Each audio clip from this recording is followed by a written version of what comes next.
Hello friends, welcome to Maximus YouTube channel. So இன்னைக்கு நம்ம change the order of integration ஒரு problem பார்க்க போறோம். இப்போ கொஸ்டின் பாருங்க, change the order of integration in I equal to I னா உன்னோட இன்டகிரேஷனை டினோட் பண்றாங்க I ன்னு. I equal to integral minus a2 plus a integral 0 to square root of a square minus x square x square plus y square dy dx and evaluate it. இதுக்கு முன்னாடி நம்ம introduction video பார்க்கலன்னா டிஸ்கிரிப்ஷனில் கொடுத்துருக்கேன் change order of integration introduction video பார்த்துவாங்க. So first step question கொடுத்தோடனே நம்ம லிமிட்டை ஐடென்டிஃபை பண்ணணும். ஓகே, ஃபர்ஸ்ட் கொடுத்தோடனே கொடுத்துருக்க ஃபார்ம் ஃபர்ஸ்ட் கரெக்டானு செக் பண்ணணும். கொடுத்துருக்க ஃபார்ம் கரெக்டாக எப்படின்னா நீங்கள் இன்னர் லிமிட் பார்க்கணும். இந்த இன்னர் இன்டகிரேஷன் பார்த்தீங்கன்னா ஒய் இருந்தால் அதோட லிமிட் வந்து ஒய்ல இருக்கக்கூடாது. அந்த மாதிரி இருந்தால் அது கரெக்டான ஃபார்ம் கிடையாது. ஓகேவா? ஸோ இப்போ இல்லை அப்படின்னா கரெக்டுன்னு அர்த்தம். இங்கே வந்து ஒய் இருக்கு, இங்கே எக்ஸ்ன்னு இருந்தால் கொடுத்துருக்க ஃபார்ம் கரெக்டுன்னு அர்த்தம். ஓகே, ஸோ ஃபர்ஸ்ட் நம்ம கொடுத்துருக்க ப்ராப்ளம் பாருங்க. I equal to integral minus a2 plus a, so integral 0 to square root of a square minus x square plus y square dy dx. இதுதான் கொஸ்டின் கொடுத்துருக்காங்க. ஓகே, ஸோ இதில் வந்து இப்போ கொடுத்துருக்க form பார்த்தா இங்கே ஒய் இருக்கு, லிமிட்ஸ் வந்து இன் டர்ம்ஸ் ஆஃப் எக்ஸ் இல்லை கான்ஸ்டன்ட்ல இருக்கு, ஒன்றும் ப்ராப்ளம் இல்லை. கொடுத்துருக்க ஃபார்ம் கரெக்டான ஃபார்ம். இப்போ ஒய்க்கான லிமிட் எக்ஸ்க்கான லிமிட்டை எழுதணும். So y equal to 0 to y equal to square root of a square minus x square. இது வேற எப்படி எழுதலாம்? ரெண்டு சைடு ஸ்கொயர் பண்ணா ஆயிடும். y square equal to a square minus x square. இந்த மைனஸ் எக்ஸ் ஸ்கொயர் இன்சைட் பண்ணிட்டீங்கன்னா x square plus y square equal to a square. Okay, y equal to square root of a square minus x square தான். அந்த form நம்ம எப்படி மாற்றி ரெண்டு side square பண்ணுறோம். Square பண்ணால் y square equal to a square minus x square minus x square வந்தால் x square plus y square equal to a square. Next எக்ஸுக்கான லிமிட் பாருங்க. எக்ஸ் வந்து மைனஸ் a2, எக்ஸுக்கான லிமிட் வந்து பிளஸ் e. இப்போ இந்த லிமிட்ஸ் வச்சு நம்ம டயக்ராம் வரையணும். இந்த லிமிட்ஸ் வச்சு நம்ம என்ன பண்ணணும்? டயக்ராம் வரையணும். ஸோ டயக்ராம் வந்து இது y ஆக்சிஸ், இது எக்ஸ் ஆக்சிஸ். y ஆக்சிஸ், இது x axis. So first y equal to 0னா அந்த பாயிண்ட் இங்கே இருக்கும். இங்கே y ஈக்குவல் 0னா தட் இஸ் எக்ஸ் ஆக்சிஸ், அவ்வளோதான். ஓகே, ஆர்ஜின் வச்சுக்கலாம், எக்ஸ் ஆக்சிஸ் ஃபுல்லாக y x square plus y square equal to a square. நம்ம இன்ட்ரோடக்ஷன் வீடியோவில் எந்த மாதிரி டயக்ராம்ஸ் வரும்னு ஒரு டாபிக் கொடுத்துருக்கோம். உங்களுக்கு தெரியலனா அந்த வீடியோ பார்த்துக்கோங்க. ஸோ இதில் வந்து பார்த்தீங்கன்னா x square plus y square equal to a square அப்படின்னா இது ஒரு சர்க்கிளோட ஈக்குவேஷன். என்ன ஈக்குவேஷனு? சர்க்கிளோட equation. So circle centre at the origin. Okay, circle centre at the origin with radius ஏன்னு அர்த்தம். அப்போ சென்டர் வந்து ஆர்ஜின்ல இருக்கு, அதை சுற்றி ரேடியஸ் எப்படி இருக்கு? ஏன்ற ரேடியஸ்ல சர்க்கிள் வளருது. ஓகே, ஏன்ற ரேடியஸ்ல சர்க்கிள் வருது. அப்போ 0ல இருந்து இந்த பக்கம் போனாலும் சர்க்கிளோட எட்ஜ் எங்க டச் ஆகும்? ஏல டச் ஆகும். இந்த சைடு போனாலும் ஏல டச் ஆகும். அதே மாதிரி 0ல இருந்து இங்க மேல போனாலும் ஏல டச் ஆகும். 0ல இருந்து கீழே போனாலும் எங்க டச் ஆகும்? ஏ. ஏன்னா ரேடியஸ் என்ன? ஏன்னு அர்த்தம். ஓகே, இப்போ எக்ஸ் வந்து பாருங்க minus A plus A. X நெகட்டிவ்னா left side வரும், பாசிட்டிவ்னா ரைட் சைடு வரும். சர்க்கிள் இருந்து சர்க்கிள் வச்சு நம்ம என்ன பண்ணலாம்? லைன் வரைஞ்சிடலாம். ஏன்னா சர்க்கிளோட ரேடியஸ் என்ன? இங்க இருந்து இங்க போகும்போது ஏல டச் ஆகும், இங்க ஏல டச் ஆகும். பாசிட்டிவ் சைட்ல டச் ஆச்சுன்னா அப்போ எக்ஸ் ஈக்குவல் டு ஏ எங்க இருக்கும்? இந்த இடத்துல இருக்கும். இதுதான் எக்ஸ் ஈக்குவல் டு ஏ. நமக்கு தெரியும், ஏற்கனவே டயக்ராம் நான் சொல்லியிருக்கேன். எக்ஸ் ஈக்குவல் டு ஏ அப்படின்னா எங்க வந்துடும்? இந்த ஒரு வெர்டிகல் லைனா வந்துடும். எக்ஸ் ஈக்குவல் டு மைனஸ் ஏன்னா என்ன ஆகும்? இது ஒரு வெர்டிகல் லைனா ஆகும். ஓகே, இது minus A. X equal to minus A. X equal to minus A. So அப்போ கொடுத்துருக்க டேர்முக்கு நம்ம டயக்ராம் வரைஞ்சாச்சு. ஸோ எந்த இடம் நம்ம இன்டர்நெட் பண்ணக்கூடிய ரீஜன்றது முக்கியம். எக்ஸ் வந்து minus A two plus A. Okay, அப்போ இந்த ரெண்டு சைடும் கவர் ஆகும். ஆனால் ஒய் எங்க ஸ்டார்ட் ஆகுது? 0ல மட்டும் தான் ஸ்டார்ட் ஆகுது. 0ல ஸ்டார்ட் பண்ணி பாசிட்டிவ்ல முடியுது. இது பாசிட்டிவ் வேல்யூ. ஒய்யோட பாசிட்டிவ் வேல்யூனா மேலே தான் இருக்கும்.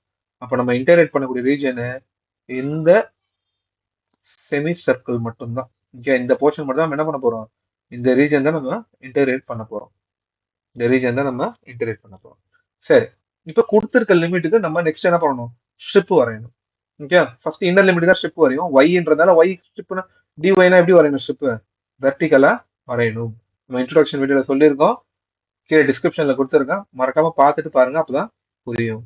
ஸோ ஒய்யோட வேல்யூ y சாரி dy உள்ள இருக்குன்னா நம்ம ஸ்டெப் எப்படி வரையணும்? வெர்டிகலா வரையணும். y எங்க ஸ்டார்ட் ஆகுது? ஜீரோல ஸ்டார்ட் பண்ணி பாசிட்டிவ் சர்க்கிள் சைடு முடியுது. அப்போ ஜீரோல ஸ்டார்ட் பண்ணி ஓகே ஜீரோல ஸ்டார்ட் பண்ணி இந்த சர்க்கிள்ல முடியுது. ஓகே இப்போ நெக்ஸ்ட் என்ன பண்ணணும்? இன்டகிரேஷனை சேஞ்ச் பண்ணணும். நெக்ஸ்ட் என்ன பண்ணணும்? Order integration change by changing the order. Okay by changing the order.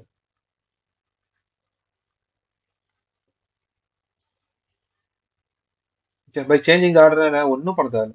ஐ போட்டுடணும். இந்த இன்டர்வல் அப்படியே வந்துடும். உள்ள இருக்க ஃபங்க்ஷன்ல நம்ம எதுவும் கை வைத்தாலும் அது அப்படியே தான் வரும், எதுவும் மாறாது. அங்க டிஒய் டிஎக்ஸ் இருந்தா இங்க எப்படி மாறிடும்? டிஎக்ஸ் டிஒய்யா மாறிடும். அதுதான் நம்ம ஆர்டர்னு சொல்றோம். அந்த டிஒய் டிஎக்ஸ் இருக்குது, டிஎக்ஸ் டிஒய்யா மாறிடும். இப்போ நம்ம லிமிட்ஸை ஃபைன் பண்ணணும். இப்போ நம்ம ஒய்க்கான லிமிட் இருக்கா ஸ்ட்ரிப் இப்படி வரைஞ்சோம். இப்போ நம்ம எங்க மாத்திட்டோம்? எக்ஸுக்கு மாத்திட்டோம். ஒய் வெர்டிகல்னா டிஎக்ஸ் எப்படி இருக்கும்? அப்படியே ஹரிசாண்டலா வரையணும். அப்ப இந்த ஸ்ட்ரிப் என்ன பண்ணணும்? இதான் இன்டகிரேட் பண்ணக்கூடிய ரீஜன். அப்ப ஸ்ட்ரிப்பை நம்ம எப்படி திருப்பிடணும்? இப்படி திருப்பிடணும். வெர்டிகலா இருக்கக்கூடிய ஸ்ட்ரிப்பை ஹரிசாண்டலா திருப்பிடணும். இந்த கர்வோட ஈக்குவேஷன் என்ன? இந்த கர்வோட ஈக்குவேஷன் பாத்தீங்கன்னா சர்க்கிள் இல்லையா? அதே சர்க்கிளோட equation x square plus y square equal to a square. நம்ம எதுக்கான லிமிட் ஃபைன் பண்றோம்? எக்ஸ். அப்ப நம்ம எக்ஸோட வேல்யூ ஃபைன் பண்ணுவோம். எக்ஸோட வேல்யூ ஃபைன் பண்ணா ஆகும் எக்ஸ் ஸ்கொயர் மட்டும் சேர்த்து இருக்கும். மற்றெல்லாம் ஆன்சர் கொண்டு போயிடுங்க. A square minus y square. X answer போச்சுன்னா என்ன ஆகும்? ஸ்கொயர் ரூட் ஆன்சர் போச்சுன்னா என்ன ஆகும்? Plus or minus square root of a square minus y square. Okay அப்ப எக்ஸ் இந்த சைடு சர்க்கிள் டச் ஆச்சுன்னா அது minus square root of a square minus y square. இந்த சைடு டச் ஆச்சுன்னா plus square root of a square minus y square. So அப்போ limits பார்த்தீங்கன்னா x எங்க start ஆகுது? லெஃப்ட் சைடில் ஸ்டார்ட் ஆகி ரைட் சைடில் முடியுது. லெஃப்ட் சைடில் ஸ்டார்ட் ஆகி எங்க முடியுது? ரைட் சைடில் முடியுது. இப்போ லெஃப்ட் சைடில் வரும்போது என்ன ஆகும்? Minus square root of a square minus y ஸ்கொயர்ல ஸ்டார்ட் ஆகுது. இந்த இடத்துல ஸ்டார்ட் ஆகுது. இந்த சர்க்கிள் தான். சர்க்கிள்ல left hand side x left hand சைடுனா நெகட்டிவ் வேல்யூ வரும். அதனால minus square root of a square minus y square plus square root of a square minus y square. அப்போ நெக்ஸ்ட் ஒய்யோட வேல்யூ நம்ம எப்போ எங்க பார்ப்போம்? ஆக்சிஸ்ல தான் பார்ப்போம். இந்த டயக்ராம் எங்க ஸ்டார்ட் ஆகுது? இந்த இடத்துல ஸ்டார்ட் ஆகி ஒய்யோட ஆக்சிஸ் தான் இங்க முடியுது. இது ஒய் இங்க ஸ்டார்ட் ஆகுதுன்னா அது ஆரிஜின். ஓகே இந்த இடத்துல ஸ்டார்ட் ஆகுதுன்னா அது ஆரிஜின். இந்த இடத்துல எங்க முடியுது? சர்க்கிள் வித் ரேடியஸ் ஏன்றதுனால இந்த டயக்ராம் எங்க முடிஞ்சிடும்? ஒய்லயும் ஏன்ற ரேடியஸ்லயே முடிஞ்சிடும். Inner limit outer limit find பண்ணிடுச்சு. Okay inner limit outer limit find பண்ணி இப்போ நெக்ஸ்ட் இன்டகிரேட் பண்ண போறோம். இன்டகிரேட் பண்ற போறதுக்கு முன்னாடி ஒரு சின்ன சப்ஸ்டியூஷன் மெத்தடை நமக்கு தெரிஞ்சிருக்கணும். இந்த சம்முக்கு தேவைப்படக்கூடிய ஒரு சின்ன சப்ஸ்டியூஷன் மெத்தட். ஓகே ஒன்றும் இல்லை, square root of a square minus x square இந்த மாதிரி இருந்தால் okay square root of a square any கான்ஸ்டன்டா இருக்கலாம். இங்க எக்ஸுக்கு போல எனி வேரியபிள் எக்ஸுக்கு போல ஒய் கூட இருக்கும். அந்த மாதிரி இருந்தால் இந்த மாதிரி நீங்க டேர்ம் பாத்தீங்கன்னா ஸ்கொயர் ரூட் இல்லாம இருந்தா கூட நம்ம என்ன பண்ணலாம்? சப்ஸ்டியூஷன் ப்ரொசீஜரை நம்ம அப்ளை பண்ணலாம். ஏ ஸ்கொயர் மைனஸ் எக்ஸ் ஸ்கொயர் இருந்தா எக்ஸுக்கு பதிலா ஏ சைன் தீட்டான்னு போடணும். எக்ஸுக்கு பதிலா என்ன பண்ணணும்? ஏ சைன் தீட்டான்னு போடணும். அப்ப டிஎக்ஸ் என்ன ஆகும்? டிஎக்ஸ் பை டிடிட்டான்னு வரும். ஆக்சுவலா டிஎக்ஸ் பை டிடிட்டா டிஃபரன்ஷியேட் பண்ணா ஏ அப்படியே இருக்கும். சைன் தீட்டா டிஃபரன்ஷியேட் பண்ணா காஸ் தீட்டா, இந்த டிடிட்டா அந்த சைடு போயிடும். இப்போ எக்ஸ் டிஎக்ஸ். அப்போ எக்ஸுக்கு பதிலாக ஏ சைன் தீட்டான்னு போடணும். டிஎக்ஸுக்கு பதிலாக சப்ஸ்டியூட் பண்ணணும். ஏ காஸ் தீட்டா டிடிட்டான்னு போடணும். இதை ட்ரிக்னாமெட்ரிக் சப்ஸ்டியூஷன் சொல்லுவாங்க. மொத்தம் 3 கேட்டகரி இருக்கும். ஒன்று square root of a square minus x square ஒன்று, அப்புறம் square root of a square plus x square, அப்புறம் square root of x square minus a square. மொத்தம் 3 டேர்ம் இருக்கு. நமக்கு இந்த சம்முக்கு தேவைப்படக்கூடியது a square minus x square தான் நம்ம பார்க்க போறோம். அதனால அதை மட்டும் ஒரு சின்னதா ஒரு இன்ட்ரோடக்ஷன் பார்த்துட்டு நம்ம சம்முக்கு போறோம். சரி நம்ம என்ன பண்ணணும்? இந்த a square minus x square இருந்தா என்ன பண்ணணும்? எக்ஸுக்கு போல ஏ சைன் தீட்டாவும் டிஎக்ஸுக்கு போல ஏ காஸ் தீட்டா டிடிட்டாவும் போட்டா நமக்கு இன்டகிரேட் பண்றது கொஞ்சம் ஈஸியா முடியும். லிமிட்ஸும் அதுக்கு தகுந்த மாதிரி கரஸ்பாண்டிங்கா நம்ம சேஞ்ச் பண்ணிக்கணும். ஏன்னா நம்ம எக்ஸ்ல இருந்து டீட்டாக்கு மாத்துறோம். அப்ப அதுக்கு தகுந்த மாதிரி லிமிட் இங்க இருக்கிறதா எக்ஸுக்கோ ஒய்க்கோ இருக்கும், நம்ம அதை டீட்டாக்கு மாத்தணும். சரி இப்போ இன்டகிரேஷன் பார்ட்டுக்கு போவோம். ஃபர்ஸ்ட் எதுக்கு இன்டகிரேட் பண்ணணும்? எக்ஸுக்கு இன்டகிரேட் பண்ணணும். ஸோ எக்ஸுக்கு இன்டகிரேட் பண்ணணும் ஆகும் integral 0 to a. Okay integral 0 to a. So first இந்த டேர்மை நம்ம இன்டகிரேட் பண்ண போறோம். எக்ஸுக்கு இன்டகிரேட் பண்ணது என்ன ஆகிடும்? எக்ஸ் கியூபு பை 3 பிளஸ் அடுத்த டேர்ம்ல எக்ஸே இல்லை, இன்டகிரேட் பண்ணா எக்ஸ் வந்துடும், ஒய் ஸ்கொயர் கான்ஸ்டன்ட் அப்படியே இருக்கும்.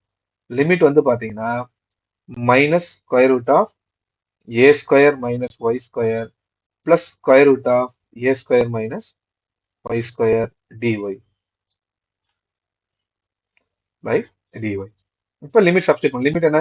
Appar limit minus lower limit. Limit என்ன சப்ஸ்டிட் பண்ணணும்? Upper limit minus lower limit substitute பண்ண ஆகும் integral 0 to a first upper limit substitute பண்றோம் அப்பர் லிமிட் என்ன பிளஸ் அப்ப என்ன ஆகும் square root of a square minus y square whole cube divided by 3 plus okay first upper limit மட்டும் தான் போடுறோம் பிளஸ் இங்க square root of a square minus y square into y square இது ஒரு டேர்மா மைனஸ் லோயர் லிமிட் போட்டால் ஆகும் minus okay minus கியூப்னா மைனஸ்ல டேர்ம் வரும் அப்போ மைனஸ் வெளில எடுத்துடலாம் minus square root of a square minus y square whole cube ஏன்னா மைனஸ் தானே மைனஸ் கியூப் போனால் திரும்ப மைனஸ் தான் மைனஸ் வெளில வச்சிடும் பை 3 இங்கே என்ன ஆகும் minus square root of a square minus x square into y square integration வந்து டிஒய் ஓகே ஸோ அப்போ இந்த மைனஸ் உள்ள கொண்டு போங்க மைனஸ் உள்ள கொண்டு போனோம்னா ஆகும் integral 0 to a square root of a square minus y square whole cube divided by 3 plus square root of a square minus y square இந்த ஒய் ஸ்கொயர் நான் கொஞ்சம் ஃப்ரண்ட்ல கொண்டு வந்துடும் ஓகே அதில் ப்ராக்கெட் போட்டு போடணும் ஒய் ஸ்கொயர் இந்த மைனஸ் உள்ள போச்சு என்ன ஆகும் plus square root of a square minus y square இந்த மைனஸ் மைனஸ் பிளஸ் ஆயிடும் ஹோல் கியூப் பை 3 இந்த மைனஸ் உள்ள போச்சுன்னா இது ஒன்று ஆயிடும் பிளஸ் ஆயிடும் square root of a square minus x square y square into dy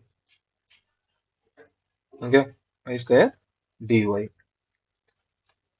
so பாருங்க இதுவும் சேம் டேர்ம் இதுவும் சேம் டேர்ம் அப்போ நம்ம ஆட் பண்ணிக்கலாம் இது 2 டைம்ஸ் இருக்கு இது 2 டைம்ஸ் இருக்கு அப்போ எப்படி எல்லாம் 2 into interval 0 to a okay இது ரெண்டும் ஒரே டேர்ம் தான் 2 டைம்ஸ் இருக்காங்க 2 காமனா எடுத்துறேன் இது என்ன ஆகும் இதுவும் ஒரே டேர்ம் தான் 2 காமனா வெளில எடுத்துறேன் எடுத்துற என்ன பண்ணலாம் so square root of a square minus y square whole cube divided by a cube plus y square square root of a square minus y square into dy இப்போ நம்ம ஒய்க்கு இன்டகிரேட் பண்ண போறோம் ஓகே இப்போ ஒய்க்கு இன்டகிரேட் பண்ணணும் இங்க பாருங்க டேர்ம் திரும்ப எழுதிக்கிறேன் 2 interval 0 to a square root of a square minus y square whole cube by 3 plus y square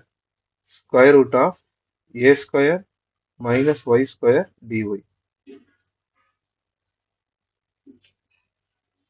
minus dy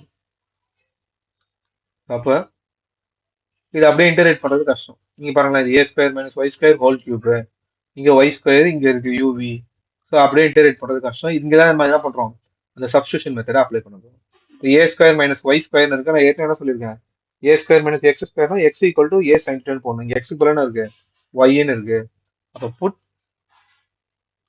Y equal to a sine theta dy equal to a cos theta d theta differentiate பண்றோம் அவ்வளவுதான் y equal to a sine இங்க differentiate பண்ணா இருக்கும் dy a constant அப்படி இருக்கும் sine differentiate பண்ணா cos theta இங்க by டிடிடான்னு இருக்கும் அது சரி கொண்டு வந்து இப்போ அதை சப்ஸ்டியூட் பண்ண போறோம் இல்ல அதே மாதிரி லிமிட் பாருங்க இது y-க்கான லிமிட் வந்து பாருங்க y 0 ஓகே y 0னா எங்க சப்ஸ்டியூட் பண்ணணும் இங்க சப்ஸ்டியூட் பண்ணி பாருங்க 0னா ஆகும் 0 equal to a sine theta நமக்கு என்ன தேவை தீட்டாவோட வேல்யூ தேவை நம்ம என்ன பண்றோம் y-ய தீட்டாவுக்கு டிரான்ஸ்ஃபார்ம் பண்றோம் அப்ப இது y-க்கான லிமிட்னா நம்ம தீட்டாக்கான லிமிட்டை ஃபைண்ட் பண்ணணும் இங்க லோயர் லிமிட் பாருங்க ஒய்யோட வேல்யூ 0 நான் 0 இங்க சப்ஸ்டியூட் பண்றேன் சப்ஸ்டியூட் பண்ண ஏ சேர்ந்த 0 ஆயிடுமா சைன் சேர்ந்தா ஆகும் sine inverse of 0 equal to theta அப்ப சைனோட வேல்யூ என்னவா இருந்தா சரி தீட்டாவோட வேல்யூ என்னவா இருந்தா சைனோட வேல்யூ 0 ஆயிருக்கும் 0வா இருந்தா மட்டும் தான் என்ன ஆகும் 0 ஆகும் சைன் ஆஃப் 0 இருந்தா மட்டும் தான் அப்ப y 0னா தீட்டாவோட வேல்யூ என்ன ஆயிடும் 0ன்னு ஆயிடும் இப்படி இதுல வச்சு கூட சொல்லலாம் சைன் எப்போ 0வா இருக்கும் தீட்டாவோட வேல்யூ 0வா இருந்தா தான் சைன் 0 ஆகும் அதனால என்ன பண்றேன் தீட்டாவோட value 0 next y equal to a okay y equal to ஏன்னு சப்ஸ்டியூட் பண்ணீங்கன்னா a equal to a sine theta cancellation என்ன ஆகும் 1 ஈக்குவல் டு சைன் தீட்டா அப்ப சைன் தீட்டாவோட வேல்யூ என்னவா இருந்தா இங்க 1 வரும் 5/2 இருந்தா தான் 1 வரும் அப்போ theta equal to sine inverse of ஒன்று. சைன் இன்வர்ஸ் ஆஃப் ஒன்னோட வேல்யூ என்ன? 5/2. Theta equal to 5/2. அப்போ ஒய் ஜீரோவா, சாரி ஒய் ஏ இங்க ஜீரோன்னு கொடுத்தோம். ஒய் ஏ சைன் ஒய் ஜீரோவா இருந்துச்சுன்னா தீட்டாவோட வேல்யூ 0. ஒய் ஏவா இருந்துச்சுன்னா தீட்டாவோட வேல்யூ 5/2. ஸோ அப்போ என்ன ஆகும்? இங்கே சப்ஸ்டியூட் பண்ணி பாருங்க. இப்போ லிமிட்ல சப்ஸ்டியூட் பண்ணுங்க. ஈக்குவல் டு 2, லிமிட் வந்து 0 to 5/2. கரெக்டா? ஒய் ஜீரோனா தீட்டா 0, ஒய் ஜீரோனா தீட்டாவோட வேல்யூ 5/2. இங்க பாருங்க, இங்க சப்ஸ்டியூட் பண்ணுங்க. ஏ ஸ்கொயர் இல்லையா? Square root of a square, ஒய்யோட வேல்யூ என்ன சப்ஸ்டியூட் பண்ணணும்? ஏ சைன் தீட்டா, அங்க ஒய் ஸ்கொயர் இருக்கு. அப்போ a square sine square theta whole cube divided by 3 plus இங்க a square sine square theta. Okay, இங்க அதே மாதிரி square root of a square minus a square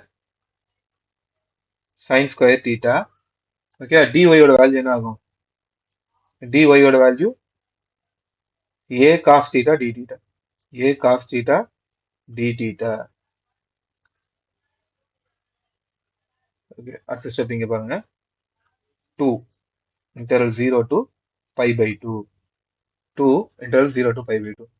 இந்த ஸ்கொயர் ரூட்ல இருந்து ஏ ஸ்கொயர் வெளில எடுத்தானா, ஓகே, அந்த ஸ்கொயர் ரூட்ல இருந்து ஏ ஸ்கொயர் மட்டும் நம்ம வெளில எடுக்கிறோம். ஸ்கொயர் ரூட்ல இருந்து ஏ ஸ்கொயர் வெளில வந்தா என்ன ஆகும்?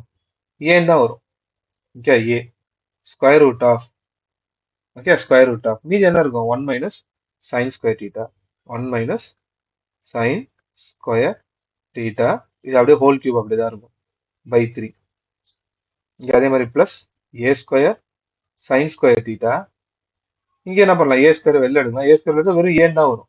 Into a square root of 1 minus sine square theta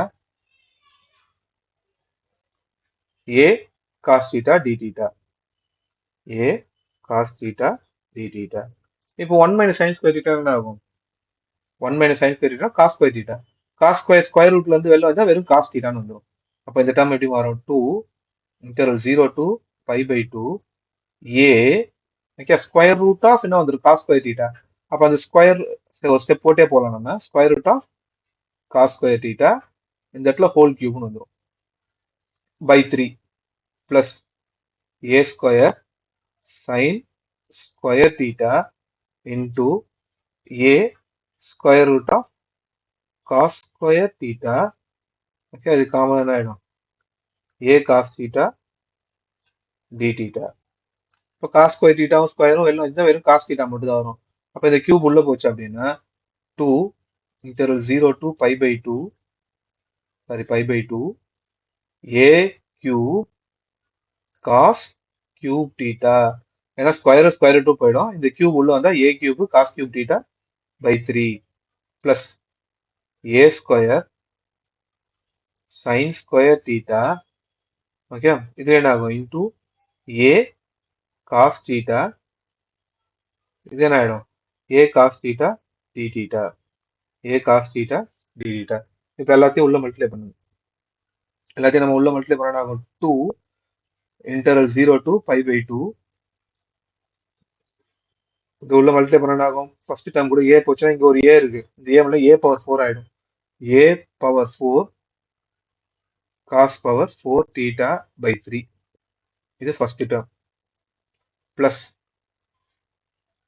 இங்க உள்ள போச்சு அப்படின்னா, ஓகே, இங்க உள்ள போச்சு அப்படின்னா ஏ ஸ்கொயர், ஓகே, ஏ ஸ்கொயர் இந்த டைம்ல மட்டும் இது காஸ் ஸ்கொயர் தீட்டா மாறிட்டோம். எல்லாமே காசா மாத்திப்போம். இது என்ன பண்ணலாம்னா 1 மைனஸ் காஸ் ஸ்கொயர் தீட்டான்னு எழுதிக்கலாம்.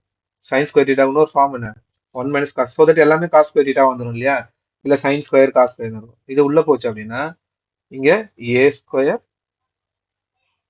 காஸ் ஸ்கொயர் தீட்டா, ஸோ காமனா டி தீட்டா. ஸோ இப்போ தனித்தனியாக பிரிச்சு இன்டகிரேஷன் பிரிச்சு எழுதணும். 2 எல்லாத்துக்கும் காமனா இருக்கும். So integral 0 to π/2 a power 4 cos power 4 theta by 3 d theta plus integral first term. இந்த ஃபர்ஸ்ட் டேர்ம்ல இந்த ஏவும் மல்டிப்ளை ஆகும், இந்த ஏ ஸ்கொயர் காஸ் ஸ்கொயர் தீட்டாவும் மல்டிப்ளை ஆகும். மல்டிப்ளை ஆக்ஷன் ஆகும் a square into a square a power 4. So limit வந்து 0 to π/2 தான். அதுல எதுவும் மாற்றம் கிடையாது. இது a power 4 cos square theta d theta. முடிஞ்சிச்சா? அடுத்த டேர்ம் இந்த பிளஸ் உள்ள போனா இது மைனஸா மாறிடும். ஏ ஸ்கொயர் காஸ் ஸ்கொயர் தீட்டான்னு இருக்கும். இங்க ஏ ஸ்கொயர் காஸ் தீட்டா. அப்போ ரெண்டும் சேர்ந்துச்சுன்னா integral minus integral 0 to π/2 a ஸ்கொயரும் சேர்ந்தா ஏ பவர் 4 காஸ் ஸ்கொயரும் சேர்ந்தா cos power 4 theta d theta cos power 4 theta d theta. Okay, இப்போ கிட்டத்தட்ட நம்ம இந்த ப்ராப்ளமோட எண்டுக்கு வந்தாச்சு. இதுக்கு முன்னாடி நம்ம ப்ராப்ளம் பார்த்துருக்கீங்க, ரிடக்ஷன் ஃபார்முலா நம்ம யூடியூப் சேனல்லே போட்டிருக்கோம். சைனுக்கு ஒர்க் அவுட் பண்ணியிருக்கோம், பட் சேம் தான் காஸ் தீட்டா இருக்கும். So integral 0 to π/2 okay, sine power n theta d தீட்டாவா இருந்தாலும் integral 0 to π/2 cos n theta d theta இருந்தாலும் இதோட ஆன்சர் எப்படி இருக்கும்னா என்னை பொறுத்து இருக்கும். என் ஈவனா இருந்துச்சுன்னா, ஓகே, என் ஈவனா இருந்துச்சுன்னா, ஈவன் நம்பரா இருந்துச்சுன்னா π/2ல இருந்து ஸ்டார்ட் ஆகும். π/2 ஓகே, அது 1 2 3 4 நம்ம அப்படியே எக்ஸெட்ரா போயிட்டே இருந்து n-1/n. நம்ம எதுல ஃபார் எக்ஸாம்பிள் நமக்கு சைன் பவர் 6 இருக்குன்னு வச்சுக்கோங்க, இல்ல காஸ் பவர் 6 லிமிட் முக்கியமா 0 to π/2 இருந்தா என்ன ஆகும்? π/2 1 2 3 4 5 6ஓட ஸ்டாப் பண்ணிடணும். நான் என்னன்றதுனால n வரைக்கும் போயிருக்கேன். ஓகே, இதுவே n ஆடா இருந்துச்சுன்னா, ஓகே, n ஆடா இருந்துச்சு அப்படின்னா 1ல இருந்து இங்க ஸ்டார்ட் பண்ணணும். 1ல ஸ்டார்ட் பண்ணி 2 3 4 5 எக்ஸெட்ரா n-1/n. ஃபார் எக்ஸாம்பிள் இங்க 5 இருக்குன்னு வச்சுக்கோங்க, 1 2 3 4 5ன்னு முடிஞ்சிடும். ஓகே, ஸோ அதை அப்ளை பண்ணி தான் நம்ம என்ன பண்ண போறோம், இங்க சால்வ் பண்ண போறோம். ஓகே, ஸோ ஃபர்ஸ்ட் பாருங்க 2ன்றது காமன், 2 அப்படியே இருக்கு. நெக்ஸ்ட் வேற என்ன காமன், இங்க கான்ஸ்டன்ட் a/4/3 வந்து a/4/3ன்றது கான்ஸ்டன்ட். இப்போ ஃபர்ஸ்ட் டேர்ம்ல a/4/3ன்றது கான்ஸ்டன்ட். மீதி என்ன இருக்கு இங்க இன்டர்வேஷனை பொறுத்த வரைக்கும் ஏ இப்போ cos power 4 theta, cos power 4ன்றது ஈவன் என்ன பண்ணணும், π/2ல ஸ்டார்ட் பண்ணி 1 2 3 4ஓட ஸ்டார்ட் பண்ணிக்கணும். அப்ப என்ன ஆகும், π/2ல ஸ்டார்ட் பண்ணி 1 2 3 4ல ஸ்டார்ட் பண்ணிக்கணும். இந்த டேர்ம் ஓவரா. ஸோ நெக்ஸ்ட் செகண்ட் டேர்ம் பாருங்க, a/4ன்றது கான்ஸ்டன்ட், அதை அப்படியே வெளில வச்சுக்கலாம். a/4 மீதி என்ன இருக்கு, காஸ் ஸ்கொயர். இந்த 2ன்றது ஈவன், அப்ப என்ன ஆகும், π/2ல ஸ்டார்ட் பண்ணி 1 2ஓட முடிஞ்சிடும். π/2ல ஸ்டார்ட் பண்ணி 1 2ஓட முடிஞ்சிடும். π/2 1 2ஓட ஸ்டாப் ஆயிடும். நெக்ஸ்ட் மைனஸ் அடுத்து a/4 கான்ஸ்டன்ட், a/4 கான்ஸ்டன்ட். இங்க காஸ் பவர் 4 தானே, இங்க காஸ் பவர் 4 தான். ஸோ இந்த வேல்யூ எடுத்து அப்படியே எழுதிடலாம். ஆகும் π/4 இன்டூ 1 2 3 4. இப்போ எல்லாத்துலயுமே a/4 காமனா இருக்கு, வெளில எடுத்துடலாம். 2 a/4 காமனா இருக்கு, எடுத்துனா இங்க 1/3. இந்த டேர்ம் ஆகும் மேல 3π, இங்க என்ன ஆகும் மேல 3π அப்படின்னா இங்க வந்து 2 2s are 4 4 2 4, இங்க வந்து 4 2s are 8 8 2 are 16, 3π/16. இது ஃபர்ஸ்ட் டேர்ம். பிளஸ் a/4 வெளில எடுத்துரும், இங்க என்ன இருக்கும் π/4 மைனஸ் a/4 வெளில எடுத்தாச்சு 3π/16. ஸோ இங்க நான் இந்த 3யும் கேன்சல் ஆயிடும். ஓகே, எல்சிஎம் எடுத்தா இங்க π/16 இருக்கு, இங்க மைனஸ் 3π/16 இருக்கு. அப்ப 2a/4 இங்க π/4ன்னு அப்படியே வச்சுக்கலாம். π/16 இங்க மொத்தம் ஒரு π/16 இருக்கு, இங்க 3 π/16 இருக்கு. 1ல 3 போர்ஷன் என்ன ஆகும், மைனஸ் 2π/16 வந்துடும். ஓகே, இது காமனா என்ன எல்சிஎம் எழுதலாம், 2a/4 16 எடுத்துக்கலாம் எல்சிஎம். 16 எடுத்தீங்கன்னா இங்க 4ஆல மல்டிப்ளை பண்ணணும். இப்போ 4π மைனஸ் 2π/16. அப்ப என்ன ஆகும், 2a/4 இங்க 2π/16. கேன்சல் பண்ணாங்க, 2 8s are 16, 2 4s are 8. அப்ப என்ன ஆன்சர், πa/4/4. தேங்க்யூ. இந்த வீடியோ பிடிச்சிருந்தா லைக் பண்ணுங்க. நம்ம சேனலை ஒன்றும் சப்ஸ்கிரைப் பண்ணலன்னா மறக்காம சப்ஸ்கிரைப் பண்ணுறோங்க. தேங்க்யூ.